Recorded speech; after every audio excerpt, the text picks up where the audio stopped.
హృదయ రహస్యాలెరిగిన దేవునికి మహిమ కలుగునుగాక.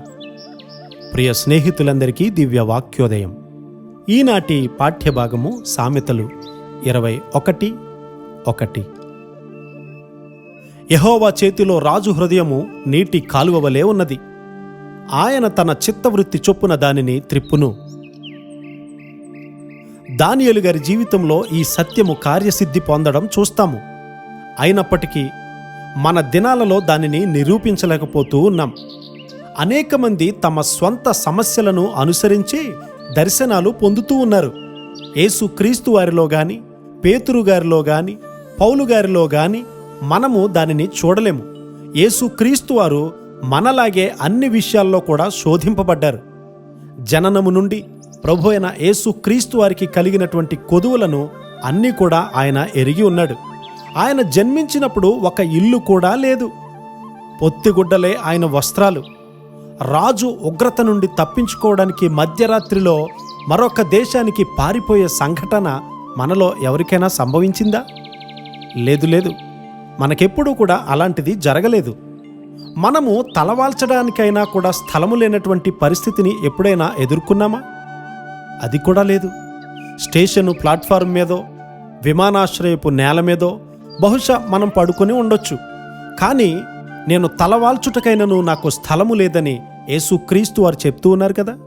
అయితే యేసుక్రీస్తు వారు ఏదో పోగొట్టుకున్నవాడుగానో, వ్యక్తిగత లాభం కొరకు వెదుకులాడేవానిగానో ఉండడం మనం గమనించము. నేను నా తండ్రి చిత్తాన్ని చేయాలని ఆయన మాట్లాడుతూ ఉన్నారు. వారి సంభాషణలో ప్రజలు ఒకరికొకరు సహాయం చేసుకోవడం కూడా నేను గమనిస్తూ ఉన్నాను. దేవుని బిడ్డలైన వారు ఒకరితో ఒకరు మాట్లాడుకున్నప్పుడు విశ్వాసం పెరగాలి. వినువారికి క్షేమాభివృద్ధిని కలిగించినదియే తెలియపరచాలని దేవుడు ఎల్లప్పుడూ కోరుతూ ఉన్నారు. ఒకరికొకరు సహాయం చేసుకునేవారిని గాని, విశ్వాసాన్ని పెంపొందించుకునేవారిని గాని ఈ మధ్యకాలంలో నేను చూడట్లేదు. ఆత్మ సంబంధం కాని విషయాలు వారు సంభాషించుకుంటూ ఉన్నారు. అలాంటి విషయాలు మాట్లాడడం వల్ల ఏం ఉపయోగం ఉంది? విశ్వాస సహితము కానిది కూడా పాపమే.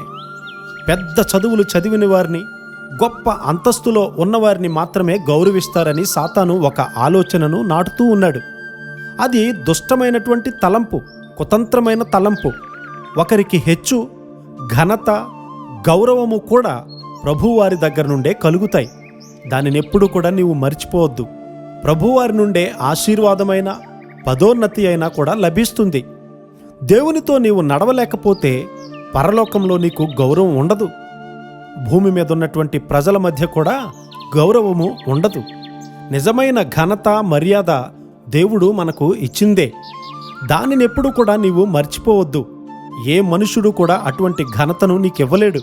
ప్రభువు నుండి వచ్చే ఆ ఘనత మాత్రమే వెదికే కృప దేవుడు మనందరికీ సమృద్ధిగా అనుగ్రహించునుగాక.